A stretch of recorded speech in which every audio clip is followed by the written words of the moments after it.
Så då skulle jag vilja presentera nästa punkt i programmet och då går vi över till det mindre formella och hälsar vår gäst Brian Deer välkommen. Ni som inte vet vem man är, you're in for a treat. Och personen på andra sidan, Pontus, kommer att intervjua honom och vi ser fram emot det. Tack så jättemycket för att du har tagit tid och very much welcome, Brian. Thank you. Thank you for asking me.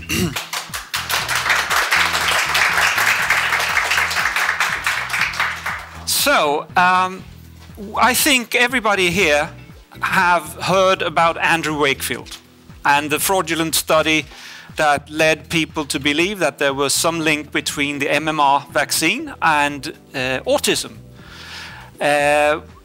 We have also heard that there was a journalist who dug up all the details and the facts on how that happened. And Brian Deer is that journalist. Very welcome. Thank you, Pontus. Yeah.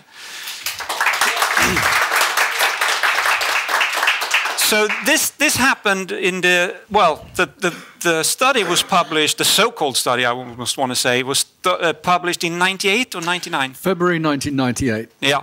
And but let's go back just a little bit before that to see who you are. What were your background at your academic career, if you had one, and what had you done before that?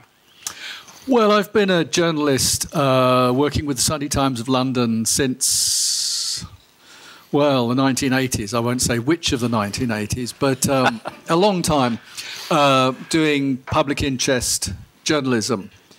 And in the late 1990s, one of the stories which I picked up on was a scare that began in the United Kingdom over a different vaccine, the diphtheria, tetanus and pertussis vaccine that was given routinely to children. And there was a suspicion, very widespread suspicion in medicine at the time, that this vaccine was causing brain damage in children, albeit at a very low level.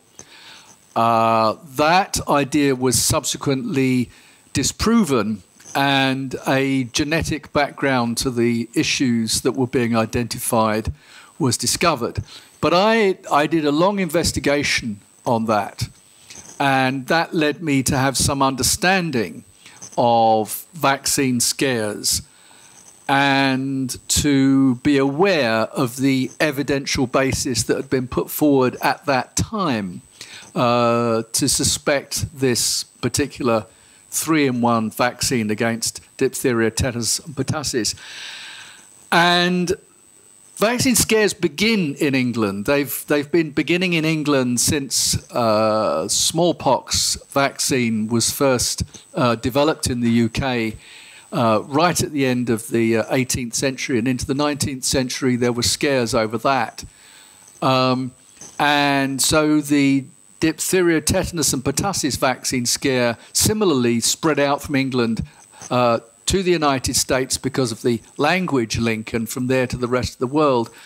And I came to understand something of that, the way that had worked.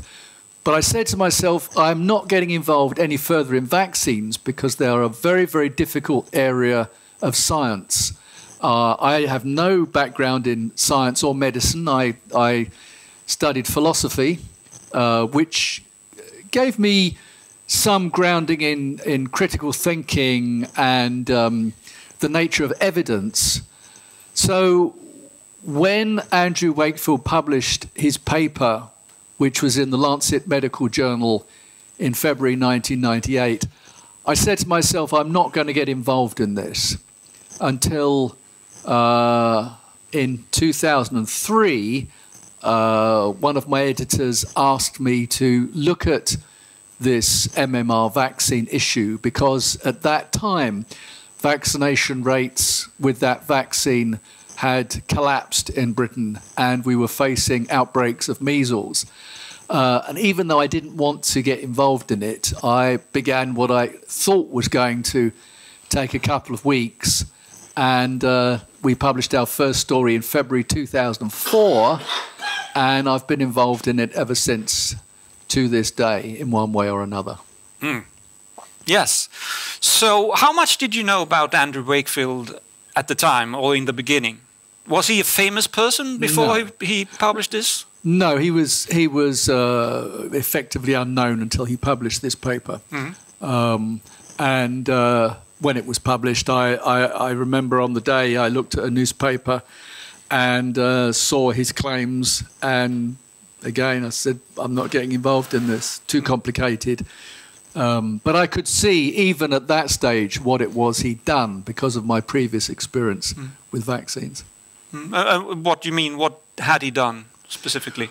Well, the thing that lies at the heart of it is that when it came to controversy over the MMR vaccine, the same people were involved, in the sense that the scare was being funded by the British taxpayer. We have a legal system that finances people in what Americans call class action lawsuits. And in the DTP scare over the previous vaccine, that had begun with a paper published by a doctor in London, a paediatric neurologist, who published a paper where he told two junior doctors to select for him cases from the hospital's archives where children had developed brain illnesses within 14 days of vaccination. He said, go and find me cases it was a big hospital, the Hospital for Sick Children in London, which is a very prestigious paediatric centre. Find me cases where children suffered brain illnesses within 14 days, 2 weeks of being vaccinated. And they went and did this work, presented him with the cases, and he published them in a journal. And when I saw Andrew Wakefield's paper, and that paper was published in, when was it? When would it have been? 1973 or 74. That paper was published then. So when Andrew Wakefield published his paper in The Lancet in February 1998, I noticed that the link between the vaccine and what he said was autism was within 14 days of vaccination, although it was claimed that the parents themselves had come forward and volunteered that time link. And I looked at Wakefield's paper and I said to myself, there are lawyers behind this. The chances of these two different vaccines, which have two totally different technologies, the DTP vaccine being a vaccine made from killing bacteria in the pertussis element that causes whooping cough, and Wakefield's claim that the measles, mumps and rubella vaccine caused autism within that same time frame, when they're two different technologies. One involves a bacterium killed with formalin, the other involving live viruses. It's not really credible that they would both have that same time link. And I could see straight away that that paper had somehow been arranged to make it look like the results from the previous scare. And subsequently I discovered that Wakefield had in fact been funded to do this work by a firm of lawyers at a time when the government legal agency would only give legal support to people when they said that the vaccine was given within a few days of the first symptoms of autism. And I just thought, that is not credible. The chances of that happening are beyond infinitesimal. But I'm not getting involved in this, because how would you ever be able to know what had happened to these children? There were only 12 in this paper. This Lancet paper published a case series on 12 children. I just asked myself, where did he get these children And why were their parents being reported as making the same allegation that had been selected by a doctor decades before? So that's how I made that connection myself. So what happened then? So this was a few weeks assignment, as you said, at first. Yeah. But then it became bigger.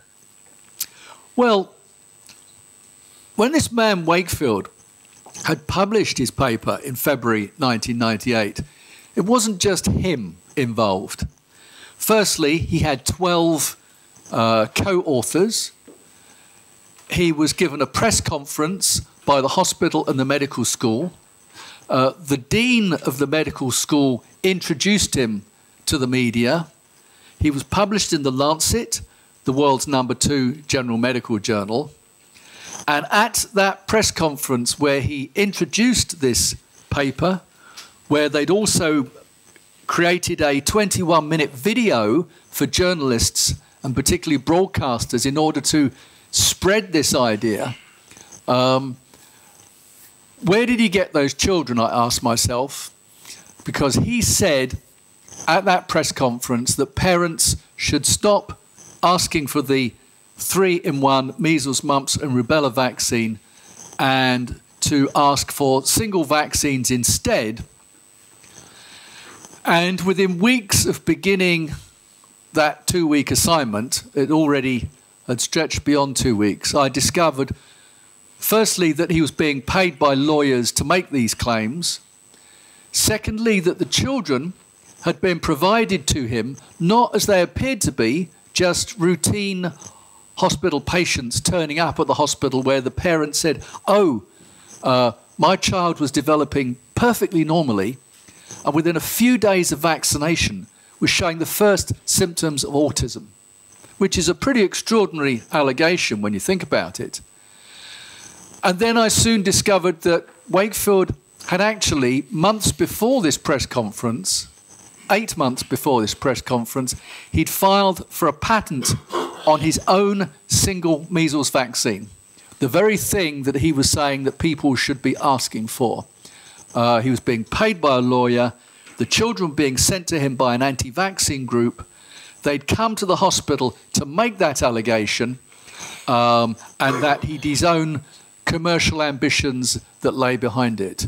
And we published all of those findings through 2004. Right.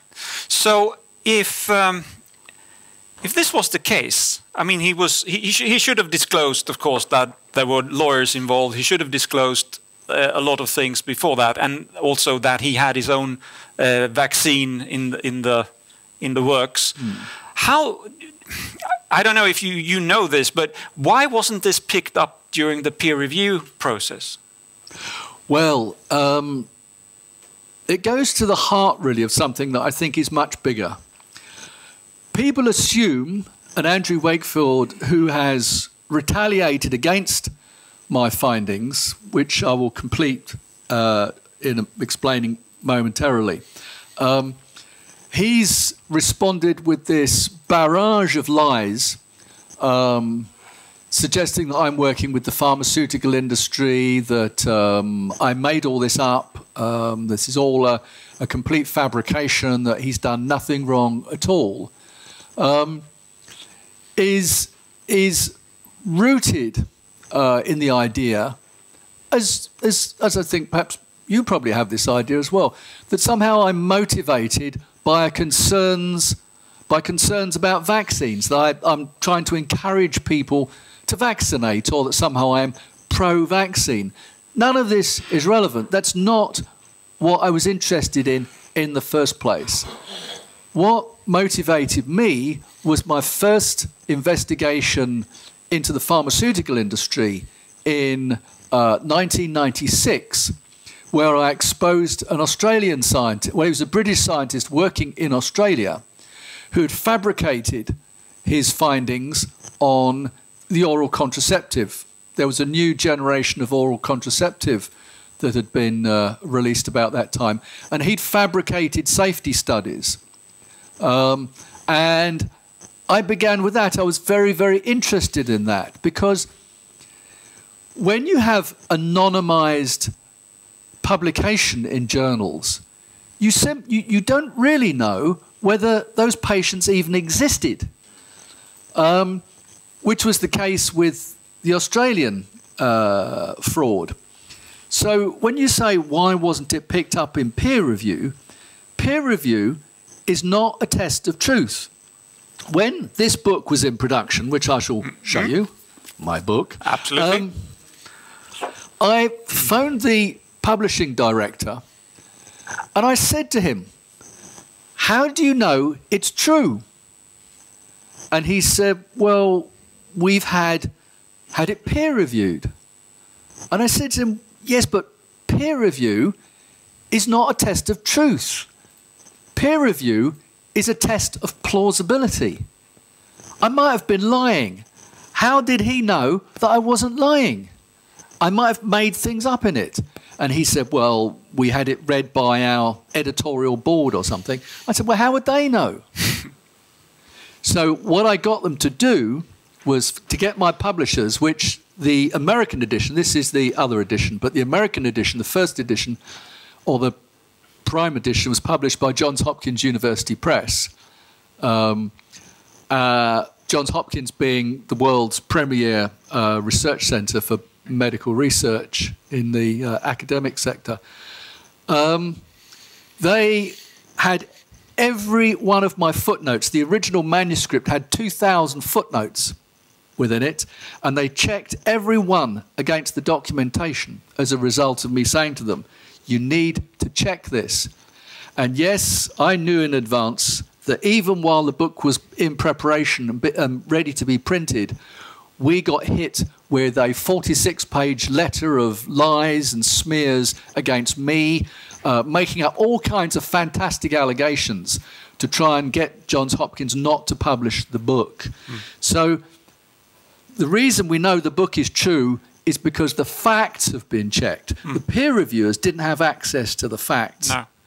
No. But the last thing I'd say on that point is there must have been quite some number of people involved in vaccine research over many years who must have noticed that 14-day coincidence, if you like, between the earlier vaccine scare and the MMR vaccine scare. Why did they not do anything about it? Why did they not raise anything?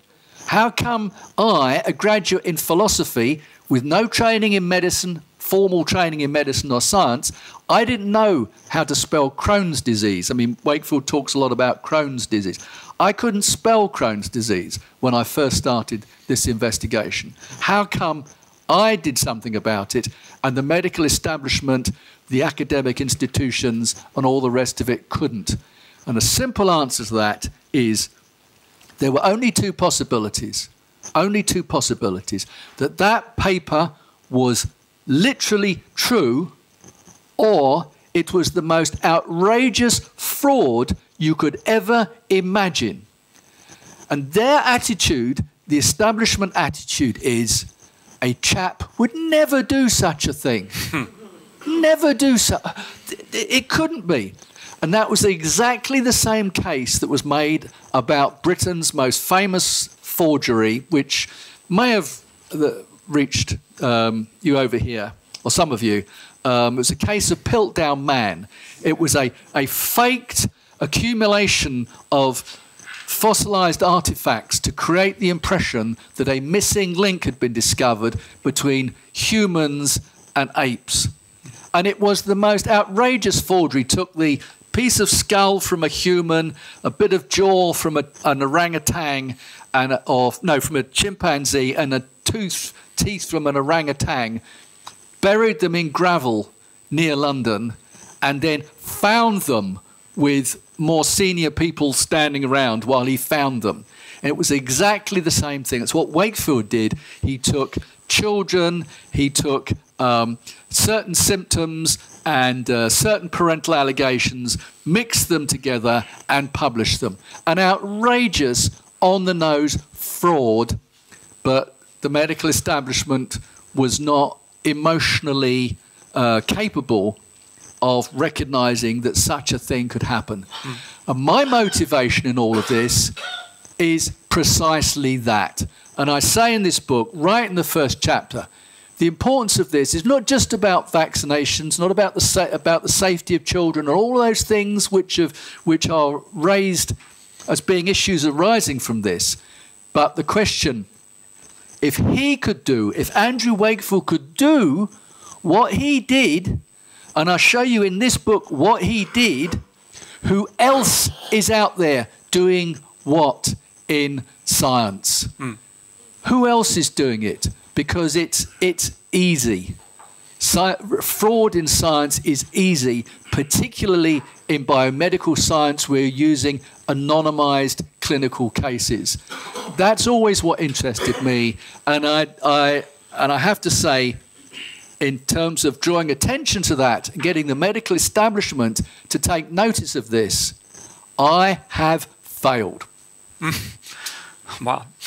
Okay, so if we go back to the story as such, how did you get hold of? I mean, the data that Wakefield said he had was anonymized, and he wasn't even there. It was hard to get to. How did you get hold of the underlying documents? Well, the thing about these kind of people, and there are several on the world stage today, one of them is now running again for the White House, they are incapable of recognizing their own wrongdoing, let alone having any remorse over what they've done. And when we published the first stories about the legal involvement, the source of the children, his patents for a single measles vaccine, because he was a doctor, he had access to insurance money. And he sued me for libel. And in the UK, if you're sued for libel, you have to prove that what you've said is true. They don't have to prove what you said is false. You have to prove what you said was true. So he sued me, he sued the Sunday Times, he sued a television network which I made a documentary for. And it was the biggest mistake of his life. Because if you look at what's just happened, we had a question last night in the quiz about the lawsuit against Fox. And the lawsuit against Rupert Murdoch's Fox caused the discovery of the secrets. Rupert Murdoch, people saying, yeah, we know Trump's lying, but don't tell the viewers that because they'll not watch our program. So they fabricated and allowed people to appear, Rudolph Giuliani and these people to appear on television just lying about the claim that the American election was stolen. And Wakefield, in suing us, led to the discovery of a huge amount of information. We got a court order against him requiring his lawyers to hand over to us, specifically to me, the unredacted medical records of those children. And for one day only, I sat in my lawyer's office with a lawyer, sat at the end of the table and read those children's medical records. Now, as I did that, Wakefield's own lawyers went to the court in London and abandoned his action and said, no, we've withdrawn the action, we're no longer suing, and I could not use those documents. I never physically had them. I could not refer to them. They were sealed. But I knew what was in them. So then, when it came to a hearing, a disciplinary medical board hearing that ran for 217 days, which is longer than the trial of O.J. Simpson, I was sitting in the corner listening to the evidence and documenting the evidence day after day, week after week, until I was able to reconstruct the medical records of those children and to show that it wasn't just that the children were rigged, he was paid by lawyers, he got his own products, but that he had systematically altered children's records, altered histories, altered diagnoses in order to fabricate the appearance of a link between the vaccine and autism. And the significance of that is that this is the acorn from which all the campaigning and the networks and the activities that went on to explode around the world when we had the COVID-19 outbreak, because Wakefield had already established his networks of anti-vaccine campaigning, all from that one paper, which 8 months after that paper was published, the government, the uproar from the British population was such, and particularly certain newspapers, including Rupert Murdoch's, so much concern over these vaccines that the government funded a lawsuit in London, which then produced another lawsuit in the United States, which even from London cost to the British taxpayer and to the defendant companies, pharmaceutical companies, in US dollars, brought up to date, more or less, 100 million US dollars to create a global anxiety launched from a London hospital, launched by a London medical school, chaired by the dean of the medical school, and press released to the British media. $100 million campaign was launched in February 1998, and that echoes down the years to this day. And this was a class action on behalf of people whose children may have been hurt by this, or that was the allegation? Or that was the allegation, but what one learns, and what has kept me involved for so long, I suppose, is that you would think, well, if there are all these parents out there, and we're constantly hearing about these parents, and we're having a discussion at lunch, actually, about, I think, a Swedish film that's been made dealing with some of these parents, presenting their stories, and is that what you discover when you drill down into the individual cases, the children, their medical records, what their parents said, you find that it wasn't, and it never has been, people coming forward to report that their view that a vaccine injured their child. It was never them who were creating the momentum for this. They were being told. They weren't doing the telling. They were hearing in the media, in particular, of this allegation. And with autism, it's such a mysterious thing, and it's changed its meaning over the last 30 years. The constant, well, I think the pharmaceutical industry is involved in that as well. The expansion of the category of autism. The pharmaceutical industry is expanding that all the time. So the way we're going, eventually everyone will have a diagnosis of autism, and everyone will need to take a particular product in order to deal with this peculiarity of character that they may have. That you'll find the same thing in almost every area of medicine. You'll find it in heart disease, you'll find it in Alzheimer's, you'll find it in erectile dysfunction for men. That over the years, the categories are always expanding. Everything's always getting worse. More and more people need to be taking pharmaceutical products, and this is one of the drivers of this change in the definition of autism. But yeah, so it's a great market to get in on, and these parents were being told that their children's autism was caused by the vaccine. They didn't know why their children had issues, various kinds of behavioural issues, and when somebody told them, it was the vaccine, since virtually every child had been vaccinated, some percentage would come forward and say, yes, that makes sense now. And I can tell you, if this weekend I published in the Sunday Times a report saying that there's claims of a possible link between Christian baptism and asthma in children. Yeah?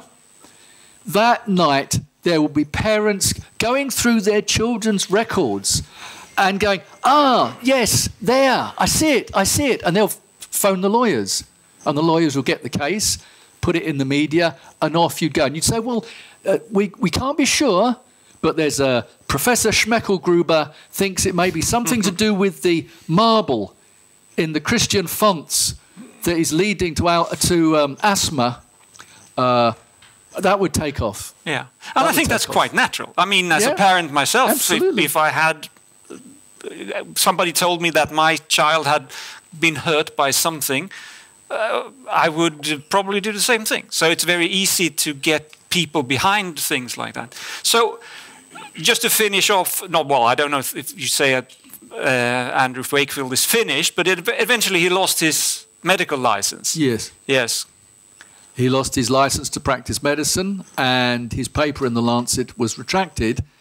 And a joke I sometimes use, which sounds a bit sort of bragging or something. Feel free to brag. I think you've earned it. I often say that many people have had papers in the Lancet, but I've had one out. And with no medical or scientific formal training, I'm very proud of that.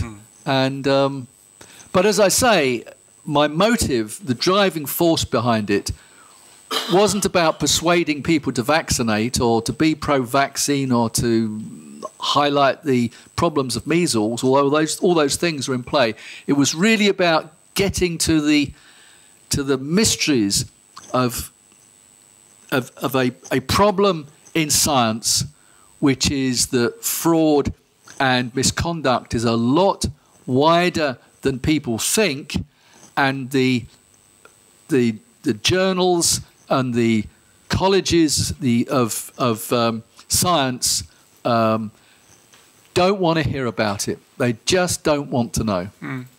I think what you mentioned before is there's a trust from, and sometimes misplaced trust, from the medical journals and the reviewers, and if you want to lie on a scientific paper, it doesn't have to be medical. It's probably easier than you think, because people don't assume that you would. Maybe we should do that. So, of course, Andrew Wakefield is not finished, as I said. He's still. Can you tell us a little bit about?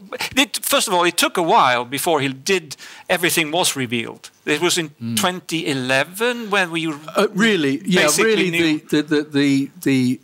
first evidence, the most detailed evidence of fraud appeared in 2009 and 2011. Yeah, and there's still more stuff around. Yeah. But during that time, of course, the idea that there was a link had been lingering for over 10 years. It's very hard to put the genie back in the bottle, if you will. Yeah. And it's very hard to how do we put it, to deal with this network that he created of parents who, in the course of the lawsuit and their efforts to win compensation, millions of dollars of compensation they thought they were going to win. None of them got 1 cent. The bitterness and sense of guilt that Wakefield was able to create in parents became a very, very potent force, and is today a very potent force behind the networks that are exploited in over the coronavirus vaccine, and general ideas that somehow there's some great conspiracy going on to deny the truth and to keep secret what we all know to be true. Yeah, and for Wakefield, it became a career. Really. Yeah. I mean, he's been living on this story ever since, and he's carried up by the by the mistrust that he himself placed, and some people are very unwilling to realize that he was a fraud or a liar. Yeah, because there is a phenomenon which I'm sure you're all aware of, that a determined liar like Wakefield or like Donald Trump, these people use, as Trump has been doing particularly recently, using their exposure, the fact that they've been caught, as evidence of their honesty. They say, well, it's all lies, it's all lies. They're coming after me because I'm on the side of justice and I'm standing for the American people, or what have you.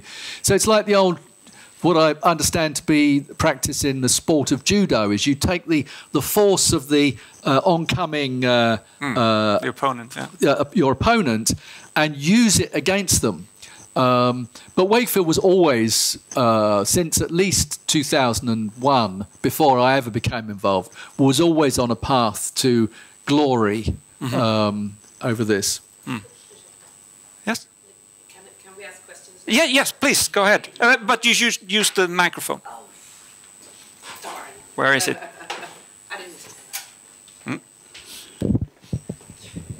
So, when you're talking about what happened to Andrew, because he's had his career, or he still does have, but I keep thinking about, maybe you mentioned it in the book, but I didn't catch it. What happened with the patent that he actually filed?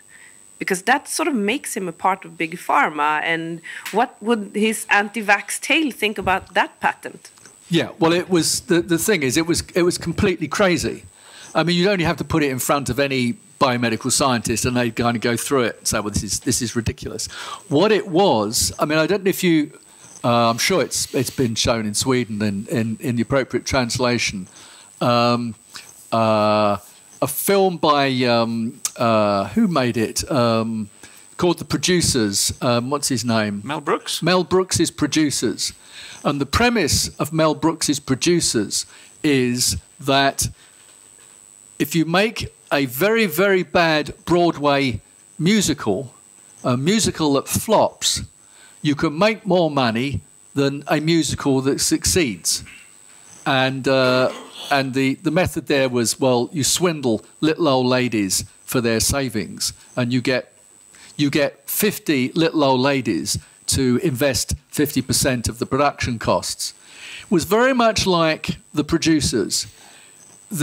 His vaccine was never going to work, but off the back of the public anxiety and the publicity, we've got a product for a safer vaccine to protect against autism, and it would also be a treatment for autism on the patent, and a diagnostic. It was a miracle product, an absolute miracle product that could never have worked, but you would have got a lot of mug punters, as we call them in England, naive investors to give you their money. Exactly. And that's what it was about. So it was never approved?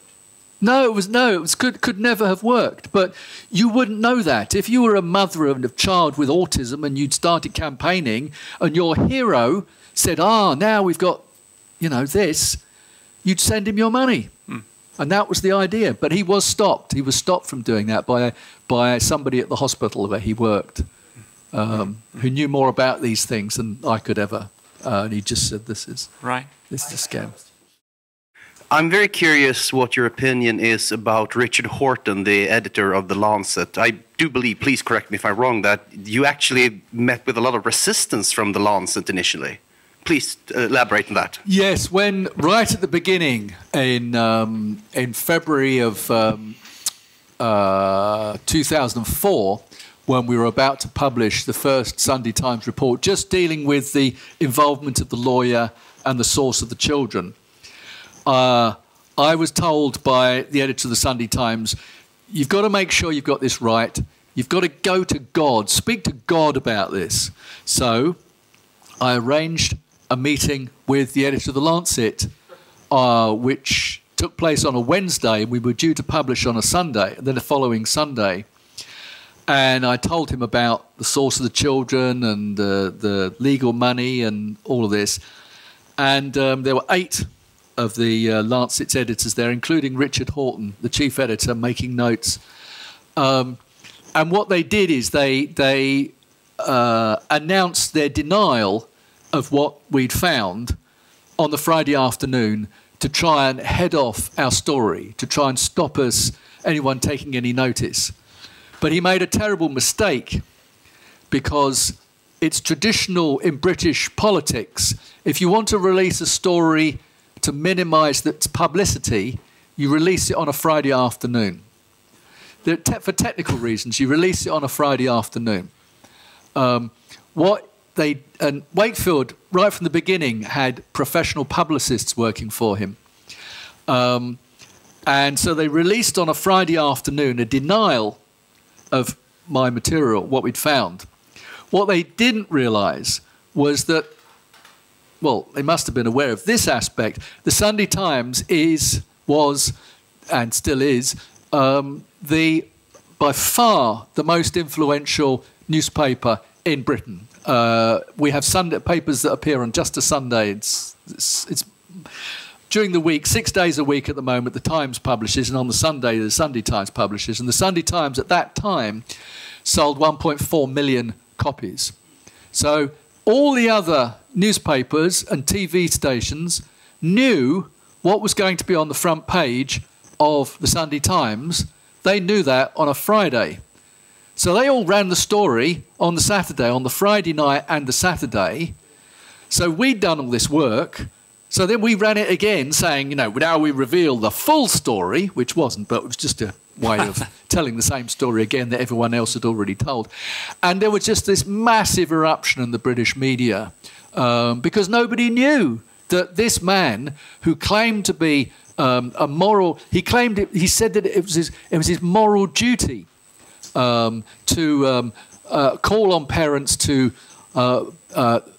ask for single vaccines and boycott the MMR vaccine until, in his words, this issue has been resolved. He was making out that he was motivated by conscience, and Britain just looked at that and they thought, OK, so vaccines and autism plus a lawyer.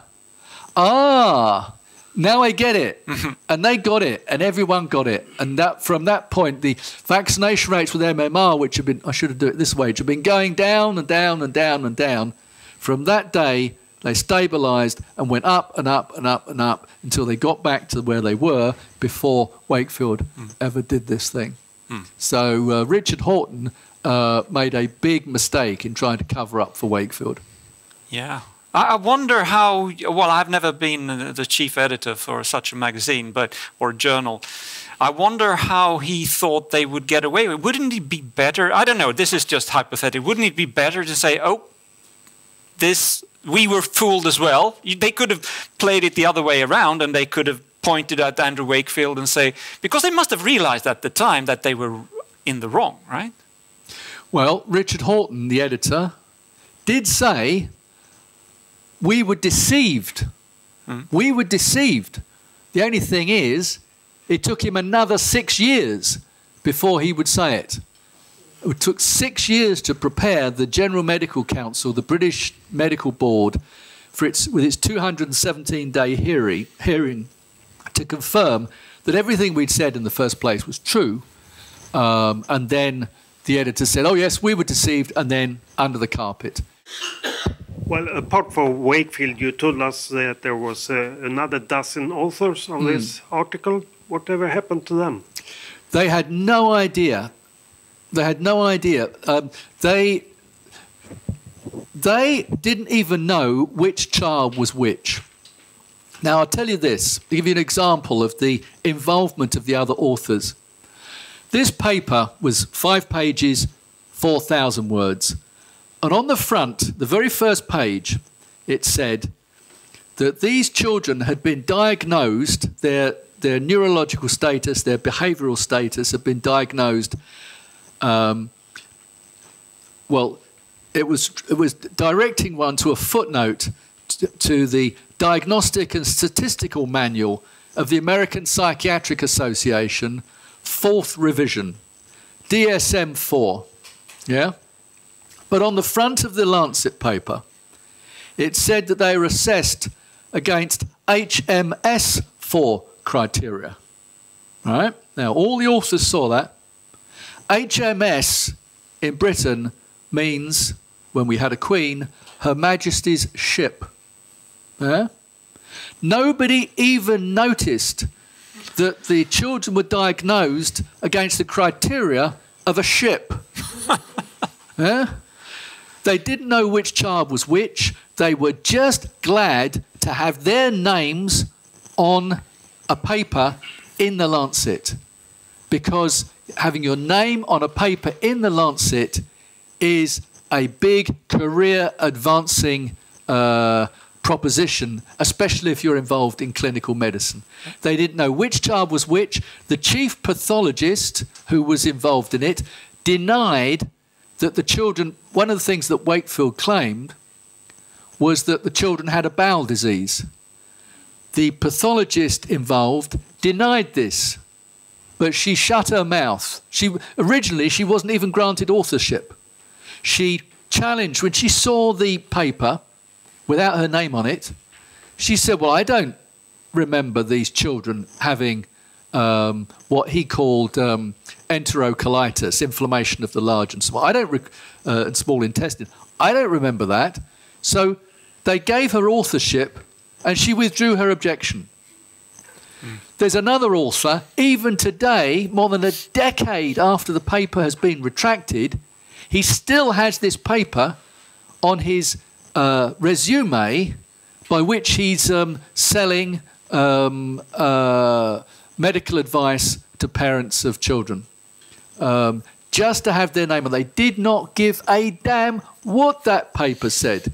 He could have filed his lunch, and if that got them a credit in the Lancet, they'd have been happy. This whole thing about, co-authors, joint responsibility, peer review, reproducibility, it's all bullshit, largely, to enable great publishing behemoths that stand behind the journal Nature, behind the Lancet, the British Medical Journal has the Doctors' Trade Union behind it. They do not have people sitting around with their feet up, just waiting for someone to come along and make an allegation of research fraud, because it's a lot of work, it's a lot of time. No, let's just leave it. If it's wrong, someone else will do a paper that corrects the record. That's the way they want to play it.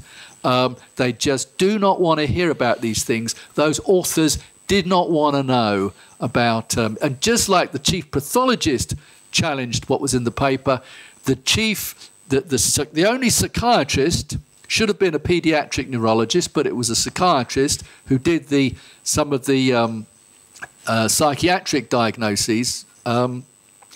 He challenged it. He said, well, I just simply don't think that the description of them is accurate in the paper. But he, again, didn't do anything about it until years later when he was being questioned in front of the medical board as to what was what. They just, the idea.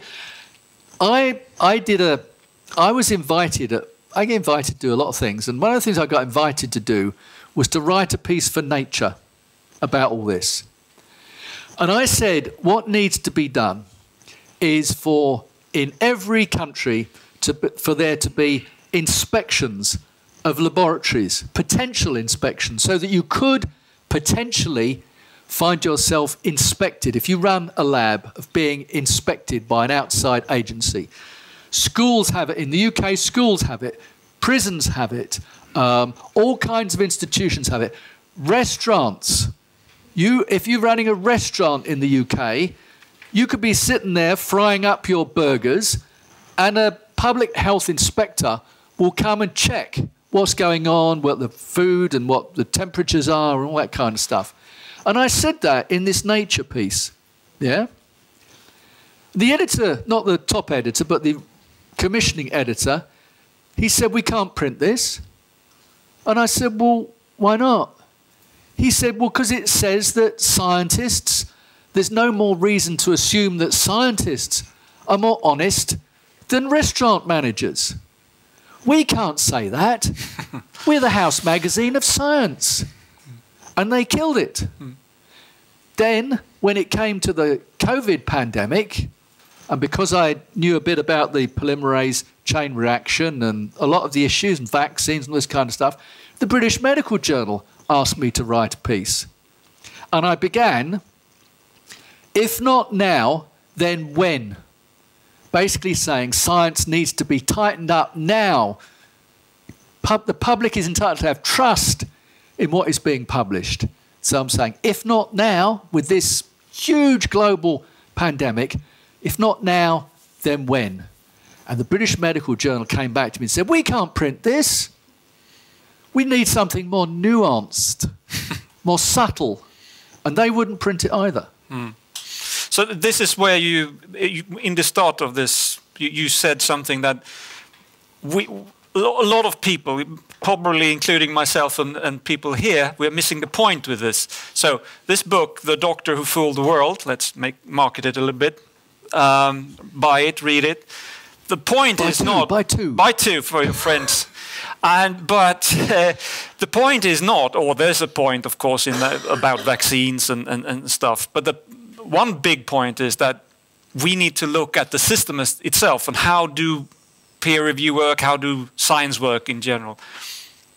Do you agree? I mean, yes. I don't want to put words in your mouth. No, that's absolutely right. And this what he did is really the boutique example of what you can get away with. And he got away with it.